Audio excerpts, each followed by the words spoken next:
Welcome to the Business Spotlight podcast series. My name is Kay Cote. I'm your host today here at Action Coach in Central Texas. Today, we are going to be talking with an awesome business owner, Ben Wolff, co-founder and developer for Onera and Oasi. We're going to share Ben's journey to business ownership, challenges, best practices, and a sneak peek into what it's really like to build and operate your business. If this is your first time on our channel, be sure to like and subscribe to get notifications when we drop new conversations just like this one. Ben, thank you and welcome to the show. Thank you for being here. Please give us a brief overview of who you are and a background to what your business is. Sure thing. Hey, Kay, thanks for having me on. High level, I guess I'll tell you what Onera and Oasi are first in a brief intro. So Onera is a treehouse hotel, luxury landscape hotel in the Texas Hill Country that I developed in 2021, opened in November of 21, and we're now expanding to a couple locations across the Hill Country. And Oasi is effectively a development firm and also a management and marketing firm for hotels that cater to the modern traveler. That's how we talk about it. And how I got started in this world of real estate hospitality was really around 2013 when Airbnb was kicking off in a bigger way. I was actually working for another company that was doing property management for short-term rentals. And that's where I kind of got my taste and started building my own portfolio on the side.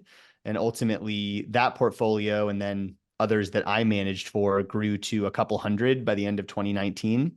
And that's when COVID hit, really changed that business and pushed me into this world of very alternative and unique one-of-a-kind stays. That sounds really interesting. I'm all about hospitality and experiences, so this is a very cool um, businesses that you're working on. So thank you so much for sharing. Um, Generally speaking, within your business, I kind of want to set the stage for the viewers and the listeners today. You said you were a partner. Are there any outside investors? Like, what's the current ownership structure look like for your businesses? Well, it's all different, right? I mean, we have real estate assets, we have construction projects that, have limited partners. Initially, I did basically a syndication. So just raised money for Onera Fredericksburg to basically raise for the equity portion. And then we worked with a community bank to get the debt, which was pretty challenging for a treehouse hotel, but we made it Mhm. happen. And then after that, we raised a small real estate fund that Onera Fredericksburg actually got kind of rolled into, and we used to start Onera Wimberley, our second location, and we also did a revitalization of a boutique hotel in Palm Springs with that fund. So that's just the real estate. The property management and marketing sides of the business, we haven't taken outside capital for those. I have partners. I have some kind of founding team members, if you will, but we don't have any outside investors for the operating companies. Okay, that's very, very cool. It sounds like you have a lot of moving parts within the businesses, and I'd love to hear kind of dive into what does your role look like in both of those, and how many hours do you spend working like in the business, the job of it, and how many would you say you spend working on like that strategic planning and things like that? Yeah, so I think my primary role at this point is vision, right? Where are we headed, and sort of keeping everybody inspired around that vision. So that relates to recruiting, it relates to selling clients, selling investors and projects. So it's formulating and then communicating the vision is the biggest piece today, and sharing that vision with the world, whether that's on social media, if it's on a podcast. We've really sort of doubled and tripled down on focusing on media. We really view ourselves as about 50-50 media company and alternative hospitality company now. And that's, I think, where the world is moving and where business is moving. Mm-hmm. Um, but yeah, I've tried to be less working in the business, which I've certainly been before. I remember when I was still running the short-term rental management portfolio I mentioned, and I was still taking guest calls, multiple times a day and handling a lot of the kind of nitty-gritty of the business. And my wedding was coming up, and I remember thinking, oh, if I'm doing this on my wedding day, my wife will never let me live it down if she even goes through with it. So that kind of pushed me to get my first GM and really like number two that was able to handle things and allow me to focus on growth and what's next. And that was, a number of years ago now. And I've always tried to make sure I had that person. The big thing that I did with my new company, Oasi, I brought in a business partner that whose name's Jesse Comley, and he's one of those types that, I mean, he was expensive for me to bring in, right? I had to give up a good chunk of the company, but he is a 20, 30, 50, 100x type employee Mm-hmm. where he can run a full division, right? He runs our social media and revenue management side of the business, and is very good at learning new areas quickly. And so he's kind of leads a lot of the innovation and where we're pushing the envelope. But he leads the media side, he leads revenue management, and he's built up those whole teams. And I kind of plug in where I need to, but I know that's going to run efficiently and continue to grow. Oh, it's so powerful when you find a partner that can just skyrocket the business. That is very true.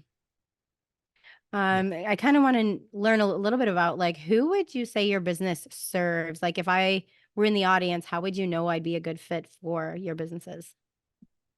So yeah, I guess it depends on what you're referring to. So there's the guest, which we Mm-hmm. call the modern traveler, right? That's what we look at. Somebody that is, interested in interesting design, novel architecture, tech forward. So not going to be fussed that we don't have a front desk or turn down service or daily cleanings, but is more interested in the product itself, where they're staying, the overall kind of environment and landscape that our units are set within.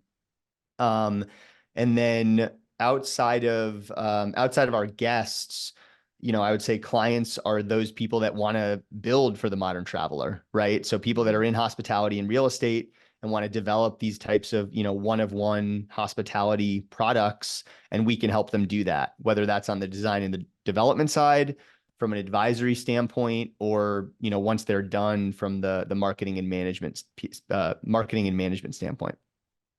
Oh, definitely. I think that's an incredible, especially like how there's so many different parts to it, and you're like really, really catering to a very specific kind of guest. So that's very, very cool. Kind of diving in deeper, you are a very unique business, especially with the hospitality, the hotel side of things. Why do your customers and clients choose you? How do you kind of like get that across to them to kind of find those clients? Yeah, so on the guest side of things, we've really leaned heavily into social media. So we drive about 75% of our guest bookings direct through organic social media. So no paid ads. And I think we're connecting with them on an emotional level, on an aspirational level. And we really try to do that with our content. We invest heavily in it. We invest in working with targeted and engaging influencers that also showcase, our hotels, and we produce, really, I think, quality content in-house that has the chance to go viral, because it is engaging, because it is connecting with people emotionally. And there's some very simple things too, like we need to call out our target customer in the opening sort of caption and title of our videos. Mm-hmm. So, we very much cater to couples and romantic getaways, and we're in Texas Hill Country. So, we say couples getaway in Texas or something like that. So when you're scrolling and you see our video, you're not just like, oh, this looks cool. You're actually thinking, oh, I maybe I could actually stay here. I live an hour away or something like that. Yeah, you like hit them right away and they're like, "Oh, that's totally me." Like even speaking to me, that's totally me. I love Yeah, that kind of close kind of staycation getaway, but not having to go too far, but have that really awesome experience. exactly. I'd love to hear about like your competitors and how are your competitors comparing with you in this market now? So one of the reasons that I developed Onera and future properties that I plan to develop, I want to live in this um, this sort of like upper end of the segment of outdoor hospitality and landscape hotels. There's really this like big white space in the market that hasn't been served. So there's all these players that are in the mid to kind of lower tier, more value options, like an auto camp under canvas. I mean, they might push to $400 or $500 a night, but typically $200-300 a night. And then there's the like ultra luxury, right? The Amangiris, the Post Ranch Inns, these $2,000, $3,000, $5,000 a night places, but there's not a lot that lives in that $500 to like $1,500 a night range.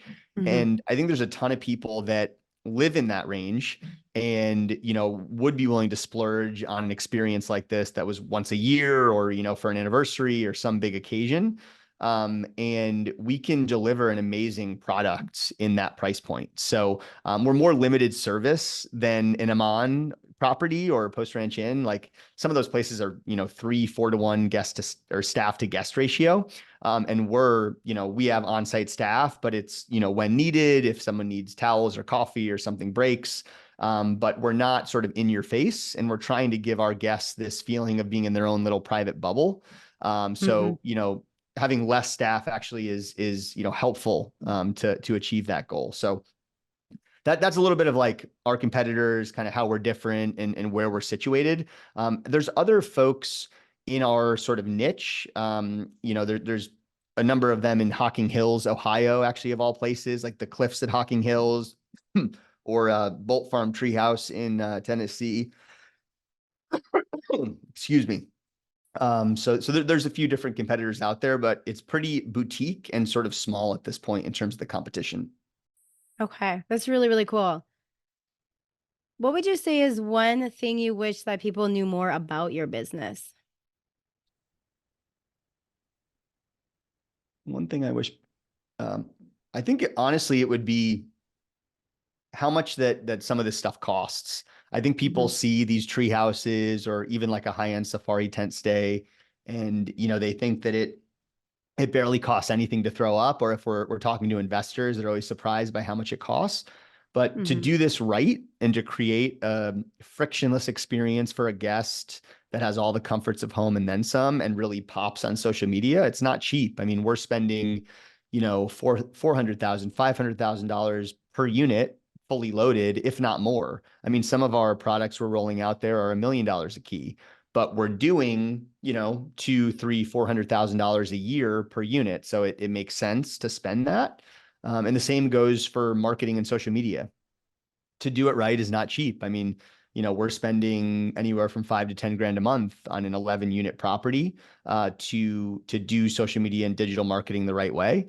And I think we get it back in spades. I mean, we're doing 75% of our bookings direct. We don't have to pay the online, the OTA, online travel agency fees. And we sort of, own that customer relationship from the start. That's really cool too. It's nice to hear that, that kind of insight, because like you said, most people just see from the outside view. So it's nice to hear just like a little bit about the work that is actually going into these properties. Yeah, yeah, I think that there's this sort of perception, and some of the perception is based on a lot of the operators are kind of out there just throwing stuff up and seeing what happens. Hmm. I think there's a lot of that supply already out there, and I think more and more of it's going to come online. So the way that I've thought about a competitive moat and trying to be differentiated for a long time to come and have a sustainable business model is to really build quality and build something that will be, blow people away and inspire people for years to come, not just, while it's a fad. Oh, definitely. That's really true. And I like that you've shared a lot about this, your business and the best practices and things that you're working on. What made you choose to go into business for yourself as opposed to choosing to work for someone else? And what'd that transition look like? Yeah, so I've had a number of jobs. I mean, I was worked in consulting out of college. I worked at McKinsey for a couple of years. I worked at a software company that did text analytics for language, natural language processing. And I always found at those roles, I mean, inside of like 6 months to a year of being there, I was thinking about what I was going to start next. So it was one of those things where, I mean, ever since I was in college, I was like starting small businesses and trying things and, failing and trying again. Mhm. So I think that the one sort of thought process that I always go back to with that is, what's the worst case scenario? And that kind of gets me comfortable. And worst case scenario is that I fall flat on my face and then I got to go get a job. So, I've gotten jobs before. I believe that I can get a job again. And so, I'd rather try to go for it while I can. 100%. I couldn't agree more with you on that. As you look back, on your journey so far with your businesses, what has been a memorable time that was a roadblock or something, a hurdle you had to overcome, and how that challenged you? How did you overcome it? And what was the impact that had on your growth as a business owner? Yeah.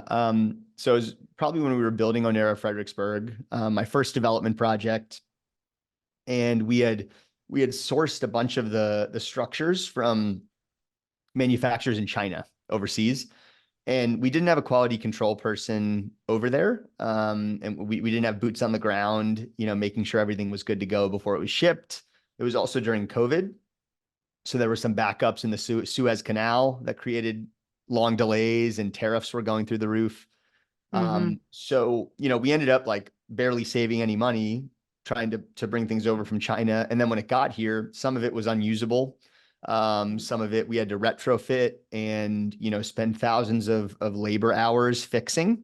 Mm-hmm. So net, I think it cost us hundreds of thousands of dollars instead of saving us money, and cost us time delays, which led to hundreds of thousands of dollars in lost revenue. So, that was a scenario. I was trying to save a buck, and Mm-hmm. it didn't end up working out. So I really tried to take that with me in terms of paying for quality, having good reputable suppliers and people on the team. My GC gets paid well, but he's the best that I've seen, and he knows how to build this type of product. So yeah, just paying for quality and better due diligence in terms of sourcing product and hiring. Oh, definitely. That's a incredible lesson, and especially like, yeah, bringing it to that focus. Kind of looking forward with the businesses, where do you see your business growing to in the next 3 to 5 years? Yeah, so we're definitely going to continue to push on the media side, as I mentioned. Yeah. So we plan to roll out a number of different things there, some educational, some community, some just media focused on our properties, focused on, raising money and investors. Um, and I have a couple of properties actually in development right now that we're working on raising money for. So one is a property in South Florida. So it's going to be a tropical landscape hotel. So think Ooh. like Bali, Costa Rica, Tulum kind of vibes, but stateside. Mm. Mm-hmm. So 45 minutes southwest of Miami in the Homestead Redland area. They have, beautiful exotic plants and fruit trees, and you can grow, pretty much anything you want tropical there. So we want to build these treehouse bungalows and have these amazing natural pools and waterfalls with a farm to table restaurant that pulls from the exotic fruit farm. So it's this whole experience. So that's one project that we're working on right now, and then we have another one in the Texas Hill Country that is going to be a beautiful landscape hotel. Some of the nicest views that I've seen in Texas, overlooking an area called Devil's Backbone, Mm-hmm. and it is we're going to do some amazing things with water features there and grottos and waterfalls, and it's going to really cater towards groups, so executive Mm. retreats, weddings, corporate retreats, wellness getaways, things like that. So those are the couple of projects that we're working on right now, and hope to be breaking ground on in the next year or so. Oh, wow. Sign me up. That sounds amazing. Yep. Oh, that is incredible.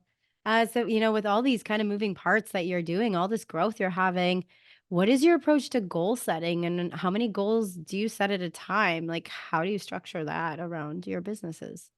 Yeah. I think I'm probably a little weird in this department, so I don't know that my advice will go a long way. But I didn't realize this until I linked up with my partner, but he says that I have a pretty crazy sense of urgency. Everything is urgent. So, I set goals with him and the team, but for myself, it's kind of like always like, can I push a little bit harder to get it done a little bit faster? So for me, there's always kind of in the back of my head of like, you know, we want to push and do things urgently so we can, build this big vision. Because if we don't, like every step you take builds momentum, right? And Mm-hmm. as you take those steps and the momentum builds, the big vision can happen. But if you get stuck in over planning or trying to achieve perfection, which you never will, then you may never get off go. So I'm a big proponent of Mhm. like putting stuff out there and iterating. Obviously, like to a certain standard that people are going to be excited and love what we're putting out there, but taking risks and iterating from there. I mirror that, by the way. That much resonates with me too. It's yeah, sometimes you just gotta hit the go button and kind of build as you go, as you know, have that foundation, but just sometimes you just gotta go for it. That's right. What would you say your leadership style is with your businesses? You know, you have multiple teams. How do you lead? So I think it's very much around that sort of vision first approach. And so the vision is not only the product and who we want to cater to and who we want to build these hotels for. It's also about vision for company and company culture and who we want to be around, and who we want to build this thing with. And that's something that I've really focused much more heavily on, with my current company, Oasi, than I ever have before. Mm-hmm. We hire much slower. We Mm-hmm. fire much faster. Mm-hmm. And we really, run people through the gauntlet to a large extent in the hiring process because, I think that we have a team of A players today. And if I bring a B or God forbid a C player into the mix, it really hurts morale. And oftentimes by pulling somebody out that's not to the level, it can be addition by subtraction. And I found that I've been afraid to let people go. And then when I did, everything got better. Yeah. And so I've learned that, sometimes you just got to rip the Band-Aid off and do that. Mm-hmm. Um, but yeah, trying to inspire people to come work for us. I mean, that's another reason that I'm really out there on LinkedIn and Twitter and sort of, soon to be Instagram. I'm taking and that's another thing too, like always learning and not being afraid to like start from ground zero. I mean, I'm in this Cut 30 boot camp right now. It's like a short form video boot camp for creators.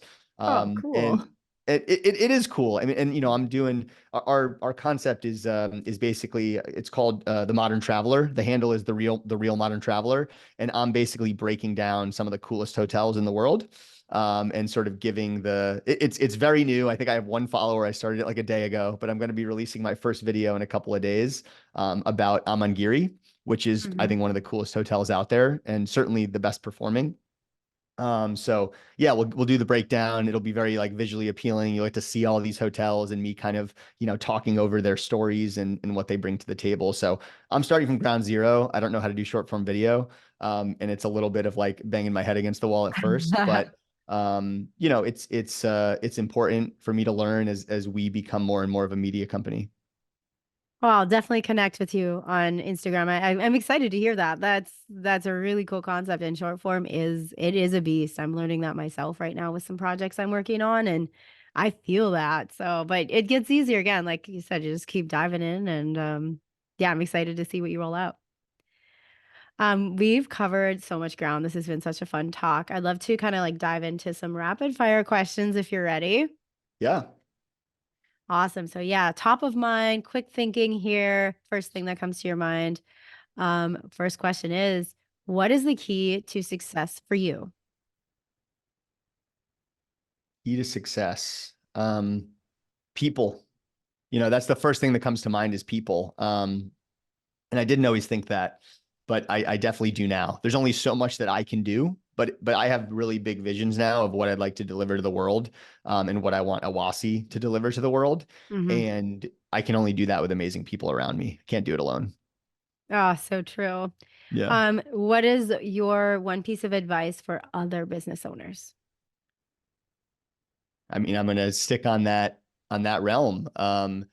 Invest in people, take time finding them, make sure they're the right fit. Don't be afraid to wait on a hire. I mean, the worst thing you could do is just try to fill a gap and then you got to fill that gap again 6 months down the road because it didn't work out and you wasted a bunch of time. Try to Hmm. be patient. It can be so hard to be patient. I've been there. Like I need to fill this gap and like let's just fill it with whoever we have available. But waiting and just pushing harder to find the right person, it goes so far. Very true.